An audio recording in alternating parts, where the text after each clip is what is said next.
Olá a todos, bem-vindos ao nosso quarto episódio do nosso podcast À Volta da Fogueira. Eu sou a Inês. E eu sou o Diogo. E hoje temos um tema muito engraçado e muito bonito. Vamos falar sobre a encíclica do Papa Francisco, a Laudato Si. E hoje temos quem como convidado, Diogo? Temos aqui o Padre Chico, aqui para os amigos do Núcleo, mas é o Padre Francisco Inocêncio, que é pároco aqui de Louros e de outras paróquiazinhas ali à volta. Agora só de Louros. A freguesia é Louros. A freguesia em si é que é grande, sim. Ok. E assistente do nosso núcleo, portanto é aqui da casa. Exato. Muito bem. E é o nosso convidado. Depois não vi devidamente uniformizado. Não tem problema. Desculpem lá. Portanto, foi aqui o nosso convidado, ao qual agradecemos muito ter aceito aqui o nosso convite para falar sobre esta encíclica. Sim, senhor. Portanto, agora, para darmos o pontapé de saída, vamos ter uma dinâmica consigo engraçada, que é para o conhecer um bocadinho melhor. Neste baú, aqui embaixo, temos aqui papelinhos que vão ter algumas questões para si. Pode tirar 2, pronto. E depois falamos sobre um e abordamos outro. Pode tirar já 2, sim. Sim. Pode ser. Então vamos lá. O que é que o primeiro diz? O primeiro diz: a atividade que mais me marcou foi No escotismo. Então vamos o lá. escotismo. Sim. Aí, foram tantas. Lembro-me do primeiro à Canaca em que fui, que foi em 92. Portanto, ainda nem sequer éramos nascidos. Muito exato. bem. No Palheirão da Tocha. Também agora mais recentemente gostei muito de estar com o meu clã em Drave, é sempre um sítio mítico. Marcante. Não é? Já lá tinha ido uma vez, mas correu mal, pronto, houve lá um acidente, eu não estive muito tempo, portanto não deu para saborear, desta vez sim, foi muito bom. Sim. E o que é que o marcou nesse Akanaca em 92? Porque é mais interessante para a gente saber, porque nós, a maior parte da malta não há de ser nascida. Por isso, o que é que o marcou em especial nessa altura, nesse Akanaca? Por ser o primeiro, foi assim, essa experiência de encontro com tantos escoteiros. Eu estava no campo da Quarta, já era velho nessa altura, portanto tinha idade de caminheiro, mas eu estava como seminarista e foi toda a experiência de estar com aqueles caminheiros todos. Acabaram, no meu subcampo, acabaram por estar caminheiros aqui mais ou menos da região de Lisboa, com exceção de um clã que era da região do Porto, portanto havia um clã aqui da Via Longa, Póvoa de Santa Iria e outro ali de Alenquer, portanto eram 2 clãs aqui da nossa região. E depois toda a interação com os caminheiros foi bastante bom, porque eu era seminarista, estive a tempo inteiro naquele subcampo e foi uma experiência muito marcante. Muito bem. E agora, a segunda Segundo pergunta. papel. Eu agora já não sei qual é que dos dois. A minha. Então esta aqui era o outro que ainda não tenho. A minha maior memória enquanto escoteiro foi. Tenho de facto várias, mas estou-me a lembrar de que antes de estar em Louros, no 1023, que eu também acabei por abrir, mas foi mais casual. Houve um acampamento em Ferreira do Zézer com a comunidade. Todo ele foi épico, mas há assim 2 ou 3 situações que eu me lembro particularmente. Uma delas foi a fazer rapel e em que uma das pioneiras acabou por não querer descer e portanto aquilo foi complicado. Tivemos que chamar os bombeiros, que já lá tinham ido fazer uma formação anterior sobre fogos e mais não sei o quê. Também essa formação foi muito interessante e, portanto, são muitas memórias desse acampamento e de outros, enfim. E se calhar ficamos por aqui. Muito As bem. memórias são muitas, depois eu começo a contar histórias. Então tinha que ser um episódio só sobre memórias, não é? Isso Muito bem. é a parte boa de sermos escuteiros, não é? Temos verdade. tanta coisa Já há para quantos contar. anos?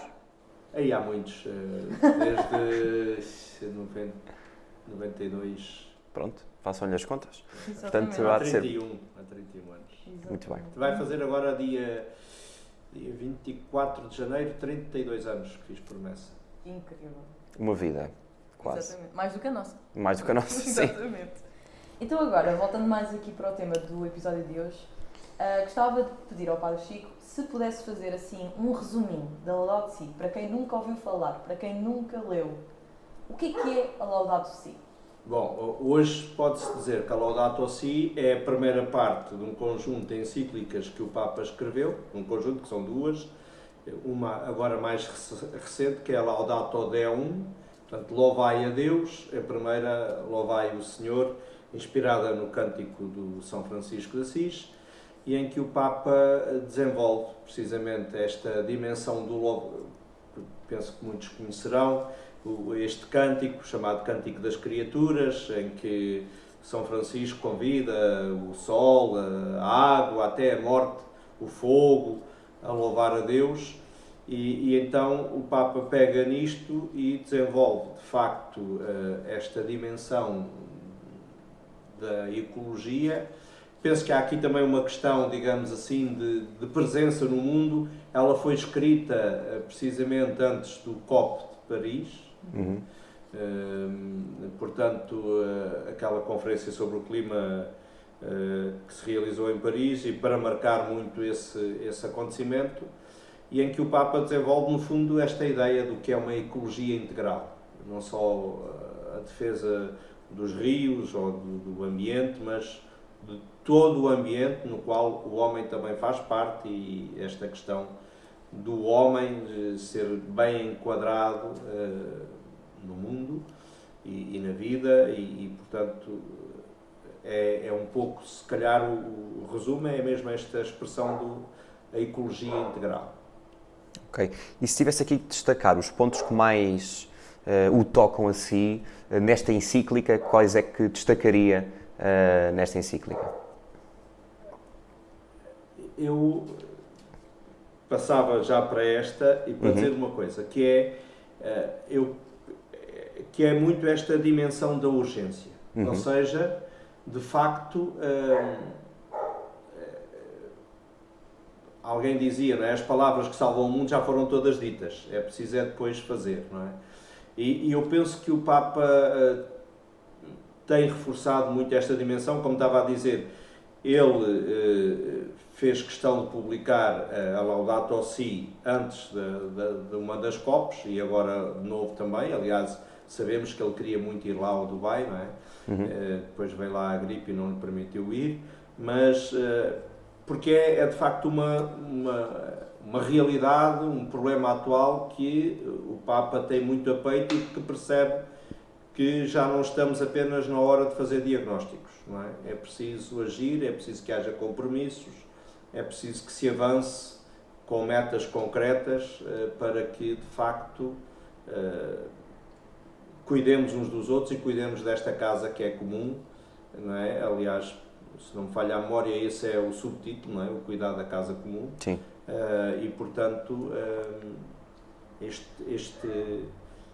este pôr em prática aquilo que se sabe. Muito bem. E aqui no que toca à importância que esta encíclica tem até para a própria Igreja, não é? Que valor é que para um cristão comum pode ter esta encíclica, sim, não é? Sim. Eu penso que há aqui uma coisa que é... nós falamos muito da doutrina social da Igreja, sim, falamos muito dos documentos do Papa, mas eu tenho um bocado a impressão que nós depois na prática lemos pouco. Ficamos um bocado pelo que os meios de comunicação vão dizendo, se calhar um ou outro mais interessado lê-se uma espécie de um resumo, mas eu diria que, até porque é um tema que nos interessa, podia ser uma boa porta de entrada. O Papa escreve, ao contrário, por exemplo, do Papa São João Paulo II, que escrevia de uma forma, sobretudo aquelas que a gente percebia que era mesmo da pena dele, de uma forma muito circular, que andava ali à volta do mesmo tema e ia repetindo. O Papa Bento não, era muito arrumadinho, né, como bom alemão que era, e teólogo. O Papa Francisco escreve de uma forma que eu penso que é muito existencial, não é? Porque tem a ver com o percurso dele e com a espiritualidade jesuíta. Portanto, e sendo um documento porque o tema nos interessa e escrito de uma forma que eu penso que não é preciso saber uma linguagem muito técnica, não é? Porque às vezes alguns documentos podem-se perder por aí, porque usam-se expressões que damos como supostas e que toda a gente entende. Neste caso não, eu penso que o texto é minimamente acessível, claro. E por isso talvez fosse assim um bom treino, começar por aí. Como digo, é a primeira parte, depois temos a Ladalta Eudel, mas começar por aí. Lê-la antes de... E eu acho que estas coisas são assim, nós aprendemos a ler documentos do magistério lendo-los, não é? Sem dúvida. Depois vamos nos familiarizando também com a linguagem, claro que conforme os autores e também, neste caso, conforme os papas, a linguagem pode ter aqui algumas nuances, mas vamos entrando nesta compreensão melhor destes documentos. Houve vários pontos que o Padre Chico mencionou agora que eu acho que vão de encontro à resposta que eu esperava para a pergunta que eu vou fazer. Mas, ou seja, esta encíclica fala muito na urgência, não é? Ou seja, traz uma realidade escrita daquilo que vivemos hoje em dia. O facto de ser uma escrita mais facilitada para uma melhor compreensão e mais abrangente de toda a gente. Será por causa dessas coisas ou outras que esta encíclica se destaca mais?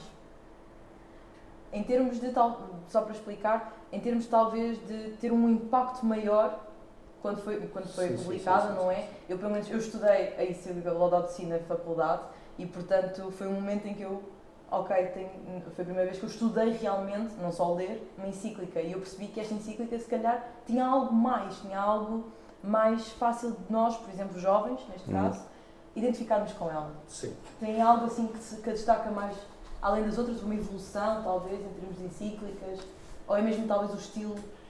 E o assunto. E o assunto, não é? Pois, costuma-se dizer que às vezes está-se na hora errada no sítio errado e outras vezes está-se no sítio certo à hora certa, não é? E acho que aqui há um conjunto que conflui.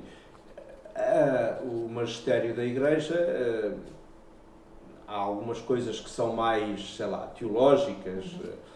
Estou-me a lembrar, o primeiro documento do Papa Bento XVI foi Deus Caritas Est, quer dizer, Deus é amor. É de facto um texto belíssimo sobre quem é Deus, mas no fundo é isso, é um documento mais teológico, não é?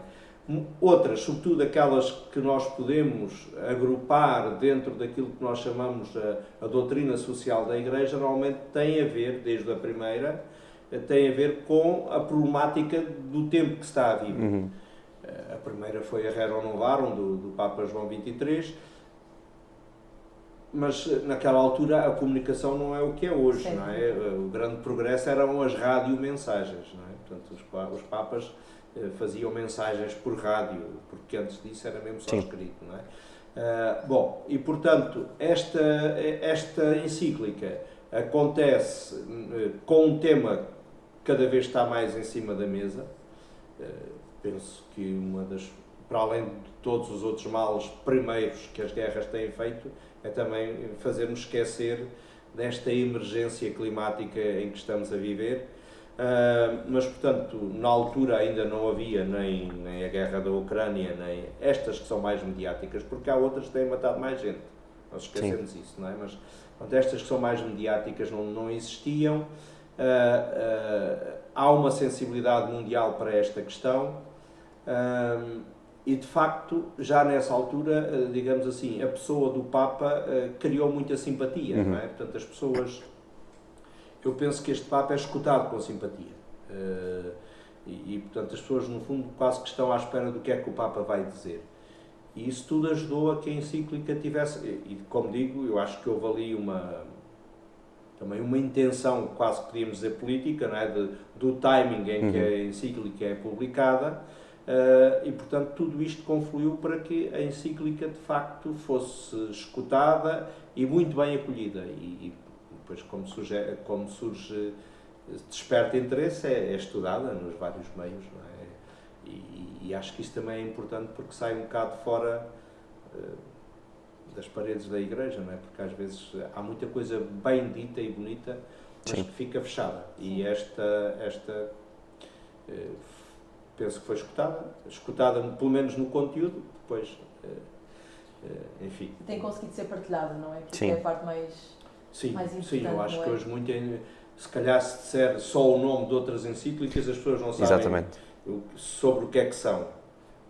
As pessoas sabem que é uma encíclica e sabem sobre o que é e terão algumas noções do que é do seu conteúdo, não é? Claro. Uns mais, como dizia, uns mais aprofundados, outros menos, mas penso que ela está aí, de alguma maneira, a criar cultura, não é? E a dar frutos.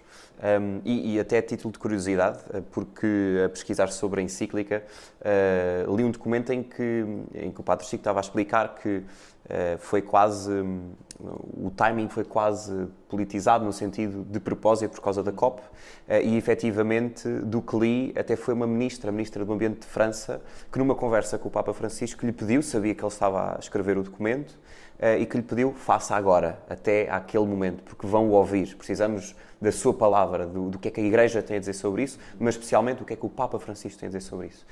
Portanto, deixar aqui essa nota que acho que é também curioso, porque realmente não, era pedido, ou seja, existe esta necessidade também, fazer já esta pergunta, da Igreja ter uma voz neste problema que são as alterações climáticas, neste problema que afeta a criação. Claro, eu penso que é assim, a Igreja,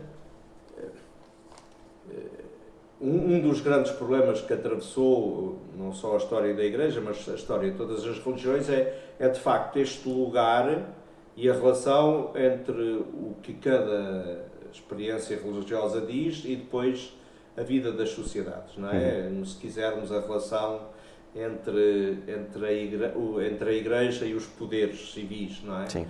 A famosa dimensão da César o que é de César, a Deus o que é de Deus, pronto. Mas se a Igreja não deve, a Igreja ou qualquer outra experiência de fé, não deve impor um pensamento, não é? É muito importante que a partir de uma experiência de fé haja um olhar sobre a realidade e se partilhe com o resto da humanidade esse olhar. Nós estamos convencidos que é um olhar iluminado por Deus e, portanto, vai enriquecer a humanidade, não é? E, portanto, no fundo, essa ministra francesa, o que estava a perceber era isso, quer dizer, o contributo do Papa vai ser algo muito importante. Como digo, se calhar mais, pelo menos neste... Depois é muito difícil saber o percurso que as ideias vão fazendo, não é? Isto demora tempo. Há um primeiro momento em que se assimila e depois vai-se pondo em prática, não é? Claro que nestas coisas não é... Há um pôr em prática que é da consciência de cada um, não é? E eu acho que aí se vai fazendo caminho e acho que muito mais com as novas gerações, que são gerações muito mais atentas a esta realidade, e depois há o caminho mais político no sentido de haver de facto opções, não é? Estas coisas, de até não sei quanto deixar de poder haver, ou pelo menos de se fabricar e venderem novos veículos de combustão interna, por aí fora. Portanto, isso é uma questão política que tem que passar à prática e haver os tais compromissos e essas coisas todas, mas eu acho que é de facto fundamental que a Igreja, sobre esta e todas as outras realidades, mas esta de facto é uma questão emergente, efetivamente emergente, e acho que é importante que a Igreja enriqueça a humanidade, entre neste diálogo, não como dona e senhora de uma verdade absoluta, mas que entre neste diálogo e que tente enriquecer. Exatamente. Sim. Crescer. Exato. E dentro desse acrescentar, também pegando no que o Padre Chico falou há pouco, que era a encíclica também que puxava muito pela ação, pelo agir, onde é que a Igreja, para além da Laudato Si, enquanto instituição, está neste momento a pôr em prática esta ação, tendo em conta o que a Laudato Si chama a atenção. Portanto, tendo em conta a ecologia, tendo em conta as alterações climáticas, isto até por curiosidade, não é? Ou seja, o que é que a Igreja faz hoje em dia para se adequar aos desafios de hoje neste tema em concreto? E muito, hoje em dia, que ouvimos que é pedido à Igreja que lidere pelo exemplo, nesse caso em concreto, o que Quer dizer, eu acho que há uma infinidade de coisas. há aqui dinamismos que se vão criando, portanto, há um movimento Laudato Si, em Portugal há várias experiências, né? É que agora está-me a falhar a casa de... Está-me a falhar o nome, mas pronto. Há a economia de Francisco também, portanto, uma economia que não é do lucro pelo lucro e por aí fora. Depois há coisas que apareceram até, portanto, aquela decisão do Vaticano de, penso que até 2030, deixar de ter carros combustíveis fósseis lá no Vaticano. Sei lá, o Santuário de Fátima tem todo, não sei se sabem, mas a cobertura da Basílica da Santíssima Trindade está cheia de painéis solares, de painéis fotovoltaicos. Portanto, há uma série de iniciativas do dia a dia que se vão... até nós nas paróquias já recebemos coisas a perguntar como é que a paróquia se pode tornar mais ecológica, onde é que podemos poupar, onde é que podemos pronto, fazer estas coisas. Fazer esse cálculo como é que podemos ser mais sustentáveis. Exatamente. Isso é realmente interessante. Portanto, há aqui uma série de iniciativas que se calhar são muitas, não é? Sim. Não há assim uma coisa que se diga é assim, mudou tudo, mas... E até mesmo com as jornadas. Sim. Houve esse cálculo da pegada, assim, ecológica, uma compensação. E agora estamos também, eu lembro que o meu agrupamento fez isso, não é? Fizemos a plantação de árvores também, já a ter em conta a pegada ecológica que as jornadas tiveram e tentar ajudar a combatê-la. Portanto, também acho que foi um momento muito prático que uniu tanta gente em relação a esse tema. E agora, pegando outra vez na encíclica, que é o nosso ponto fulcral, onde é que o Padre Chico acha que o que a encíclica ensina e nos direciona pode melhor ser aplicado no escotismo?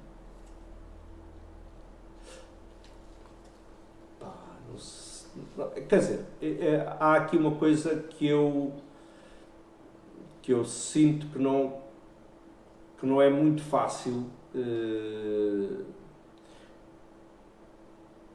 que é o tipo de escotismo que hoje se faz. Porque hoje, de facto, vivemos num tempo diferente, a realidade até do espaço é diferente. Quando eu fiz promessa, nós não precisávamos, não íamos para campos escotistas. Eu fiz o meu acampamento de CIP num sítio que diziam que o CNE queria comprar. Hoje isso é o CEL, não é? O Centro Escotista do Oeste. Mas naquela altura não, era um pinhal, conhecia-se mais ou menos os donos, eles facilitavam a ida para lá, nós íamos para lá e pronto, não havia... Porquê é que eu acho que isto é importante? Porque eu acho que no fundo acabamos por fazer um escotismo em que há muita coisa que já vai feita, que é muito do consumo, consome-se atividades e às vezes saboreia-se pouco o que a natureza nos pode dar. Esta simplicidade do que a natureza nos dá. Agora, eu acho que depois há aqui dois níveis, não é? O que é que as pessoas, vivendo as atividades, vão interiorizando e fazendo no seu dia-a-dia, e as atividades em si, no sentido de serem o mais ecológicas possível. Nas grandes atividades há uma coisa que eu tive no último Acanac e questionei-me a certa altura, de facto aquilo é uma mega estrutura com muitas canalizações e cabos elétricos e tudo, e estamos ali e depois até aqueles os supermercados, não é? Onde o pessoal se vai abastecer, os abastecimentos, se não poderia ser de facto uma coisa mais bem pensada. Depois aqui o mercado funciona, não é? E às vezes vai-se comprar produtos mais baratos, mas que não são os mais ecológicos, porque vêm refrigerados não sei de quantos mil quilómetros, e aquelas coisas que a gente aprende, que se devem comprar coisas locais e por aí fora vão lá. Mais coisas que o escotismo pode aproveitar ou viver melhor da Laudato Si. Eu não tinha preparado o improviso. E é uma pergunta difícil. Mas, mais filosófica também. Não, mas eu acho que depois há coisas que são mais pequenas do dia. Não sei mas também são importantes. como é que é no dia-a-dia, não é? Mas Sim. o que eu vejo é que, às vezes, as pessoas sabem, não é? E no dia-a-dia até se faz. Mas depois estou a pensar, sei lá, nas promessas. Depois há o jantar ou o almoço partilhado. E é muito difícil não recorrer ao descartável, não é? Pronto, é mais fácil, é muita gente e não sei o quê. Lá já sabem que eu vou sempre com a marmita às costas. Vou sempre. Claro. Mas não é fácil. Às vezes, estou a falar no escotismo, mas isso acontece nas outras Na coisas sociedade, que se fazem. no geral. Claro. As pessoas até sabem do modo geral e até usam e não sei o quê, mas depois há aqui coisas que, mesmo assim, vamos esquecendo, não é? Pôr em prática no dia-a-dia. Outra coisa que eu acho que o escotismo pode fazer melhor, mais sobretudo com caminheiros e os dirigentes, é de facto mesmo o conhecimento destes documentos, não é? Tu se calhar, não sei o que é que tu estás a fazer, mas tiveste a sorte de poder estudar a Laudato Si, mas se calhar há muita gente Que não teve. que não teve, não é? Exatamente, sem dúvida. E às vezes, se calhar, conheço agrupamentos em que se fazem várias dinâmicas na área da animação da fé, e por que não um dia estudar, não é? Com várias dinâmicas, com certeza, mas que não se saiba apenas que existiu um documento e tal, se calhar teve mais projeção do que outros, pensá-lo. mas eu acho que apesar de tudo acaba por não ser tão estudado e tão conhecido quanto isso. Sim, de facto. Eu acho que por acaso, pelo menos desta conversa e também do meu próprio conhecimento da Laudato Si, eu vejo muito a Laudato Si como um elo muito importante que consegue ligar 3 pontos fulcrais no escotismo, que é o escotismo em si, a igreja e o ambiente. Obviamente temos a ligação com a igreja, com a criação do mundo, a bela criação que Deus fez, não é?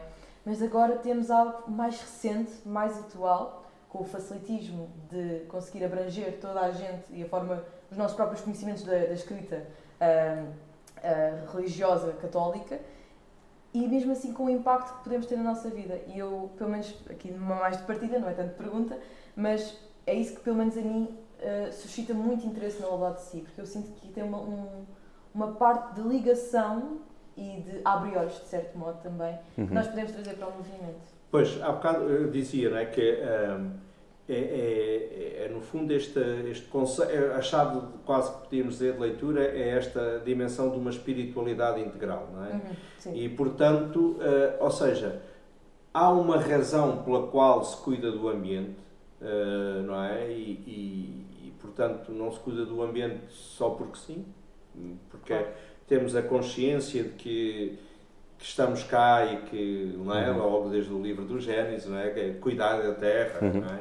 E muitas vezes esse texto foi lido como somos donos disto e podemos fazer o que quisermos. Uma justificação. Não é? Portanto, há aqui uma razão de ser, no fundo, há uma ecologia integral e há uma espiritualidade ecológica, não é? Portanto, há uma espiritualidade que está por trás disto, que é essa tal dimensão da contemplação que começa logo no tal Cântico das Criaturas, não é? Portanto, esta dimensão de olharmos para tudo o que foi criado e vermos aí, e que isso é também muito escotista, não é? Exatamente. O BP falava dos tais 2 livros, não é? O livro da Escritura e o livro da Natureza, e portanto, de facto, sim, une estas coisas, ou se quiser, mostra que não andamos aqui a fazer coisas ao lado umas das outras, mas que isto tudo não são coisas justapostas. Agora não somos ecologistas, agora não somos católicos e agora não somos escoteiros, não é? Somos isto tudo ao mesmo tempo e graças a Deus. Exatamente. E onde há direito há dever, não é? Não, e depois, esta harmonia, não é? Porque é a tal história da ecologia integral e o homem no meio disto tudo. Eu vi ver isto de uma forma harmoniosa, não é? Não são gavetas que se abrem e fecham. Agora tem que ser um bocadinho ecológico, não é? Sim. Mas que isto dê sentido à nossa vida toda e que nós vivamos assim. Exatamente. Não é? Sim, também tenho aqui uma pergunta concreta relativamente até ao próprio movimento Laudato Si, que eu não sei se tem conhecimento de causa e se conhece, mas que não é sobre o movimento em si, mas o movimento é criado justamente para que se possa pôr em prática o desafio do Papa Francisco de nós, enquanto cristãos, podermos tomar ação na política, na sociedade, e é muito para além da Laudato Si, mas enquanto cristãos dar o nosso testemunho e tendo em conta os ensinamentos da doutrina social da Igreja e de Cristo na sociedade. Como é que nós, na sua visão, podemos fazê-lo? Porque às vezes, isto também de uma partilha minha, às vezes é um bocado complexo, não é? Porque vemos a sociedade como a vemos hoje, extremada, às vezes dividida, como é que nós podemos iluminar, usando esta expressão, com a fé, com a encíclica, com os ensinamentos da Igreja, o mundo de hoje, a sociedade de hoje. Como é que um movimento como o movimento Laudato Si pode agregar valores à sociedade que temos hoje em dia?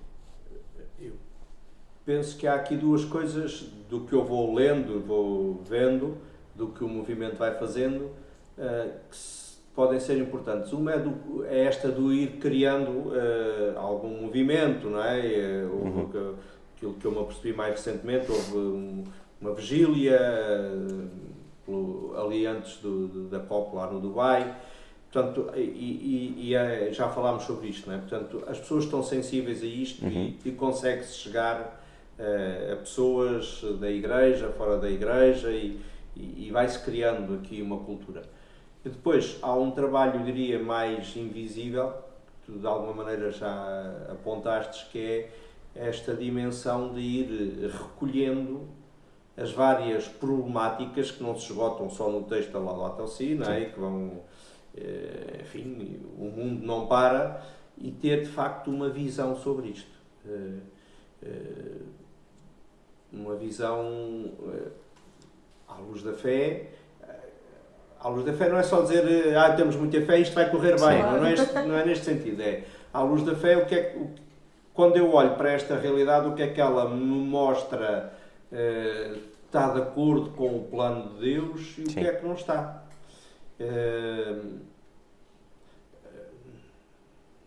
Quando foi a questão operária, não é? Apareceu um movimento que era o movimento da Ação Católica, que tinha um método que era o ver, julgar e agir. O Papa, quando fala do discernimento, fala, no fundo, neste movimento com palavras diferentes, mas é esta dimensão. E eu acho que isto é muito importante, que é nós, de facto, não vivermos aliados da realidade. A realidade está aí, não é?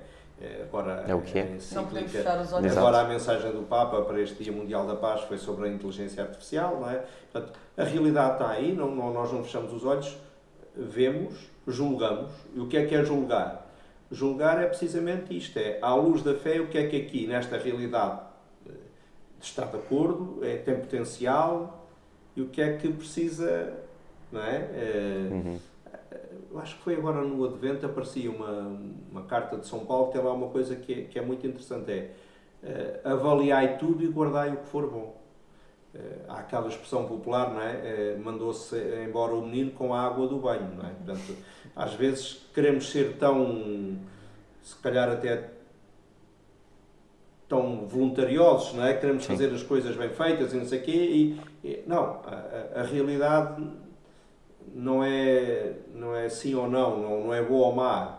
A mesma realidade tem coisas boas e devemos ser capazes de identificá-las e potenciá-las, e tem coisas que podem crescer, não é? E esta reflexão sobre estes temas todos, acho que não se consegue ter uma reflexão única sobre a problemática toda mundial, não é? Mas ter um olhar que se vai refletindo sobre estas várias coisas e depois ir dando propostas. E eu acho que neste sentido o movimento tem gente sensível, sensível quer dizer que está atenta à realidade e gente que é capaz de pensar, porque não é um movimento, é uma coisa que está em movimento, não é? Não é um não estático. E vai agregando pessoas e acho que... E adaptando ao tempo. Adaptando ao tempo, sim. Não no sentido de catavento, mas no sentido de estar atento e ir encontrando. Exatamente, estar alerta. Estar alerta. Estar alerta. Muito bem. Agora, para finalizar aqui o nosso podcast, este episódio, vamos então a uma dinâmica de perguntas rápidas, coisas simples. São aqui 3. Ai, estou E, portanto, a primeira é muito simples, que é a comida escotista preferida. Comida escotista preferida. Febras grelhadas. Muito bem. Muito bem. De facto é bom. De veras. Devia haver em todos os acampamentos. Depois, aqui já nos roubou uma das perguntas que saiu no baú, e esta é tricky, que é a secção preferida. Ui! Aquela que dá mais gosto de trabalhar. Essa é mesmo complicada. Pois eu é, estou com a pois quarta é. há muito tempo, portanto eu digo sempre, agora Para já a quarta. Para já está de vermelho. A quarta e pronto, e quem é melhor? Claro que eu acho que aquela onde que é decisiva, de alguma maneira, onde se ganha o bichinho ou não se... É a segunda, porque é, digamos assim, por aí que se entra. Não é? É a porta de entrada. É a porta de Sim. entrada. Essa acho que é muito desafiante. Eu acho que a mais gratificante é a primeira, porque é que se vê, nota-se muito mais o crescimento dos miúdos, não é? Sim. Temos um pata-terra que nem sabe atar as botas e depois, ao fim do ano, nota-se uma diferença muito grande e isso é gratificante. Muito bem. E por último, escotismo numa palavra. Escotismo numa palavra. Vida. Ora, muito bem. Padre Chico, muito obrigada Obrigado. por ter sido nosso convidado e ter aceito este desafio de vir falar connosco. Nós encontramos-nos no próximo mês, E que mês? mês de fevereiro, Sim. em que vamos ter o nosso 5º episódio sobre acabamento sustentável. É verdade, acampamento sustentável. Pode ser que haja, entretanto, uma surpresa no próximo mês. Vamos ver o que é que aqui a produção orienta. Mas promete. Vai ser assim um 5º episódio, talvez. Há de ser. Assim, o Padre Chico já está aqui a tentar dar spoiler. Há de ser. Mas há de ser muito divertido de se assistir. Diferente do habitual. Vamos, se calhar, ter aqui outro cenário. Vamos ainda estar aqui a matéria. Vamos ainda. Muito bem. Mas que Tá haverá bem? algo, haverá. E, portanto, Sim. vemos lá. À volta Da da fogueira. fogueira.